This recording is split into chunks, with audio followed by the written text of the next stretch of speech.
नमस्कार, मेरे चैनल में आपका बहुत बहुत स्वागत है।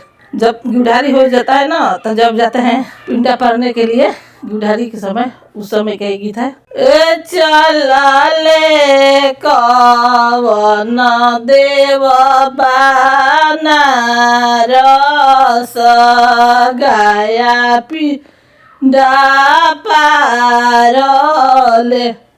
ए चलले कवन देव बनारस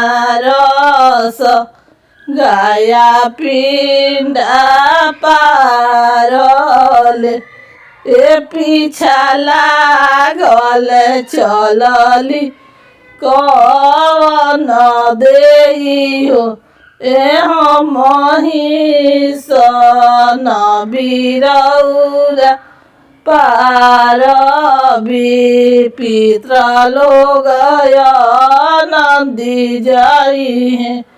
ए हम सन बीरौरा पारबी पित्र लोग नंदी जाई।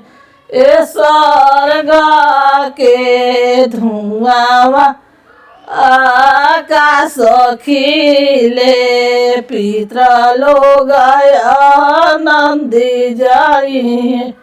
ए स्वर्ग के धुआं आकाश खिले पित्र लोग नंदी गई। ए चलले कवन देव बनारस गया पिंडा पारली। गया पिंडा पारली। तो पसंद वीडियो को लाइक कीजिए, चैनल सब्सक्राइब कीजिए। फिर मिलते हैं वीडियो के साथ।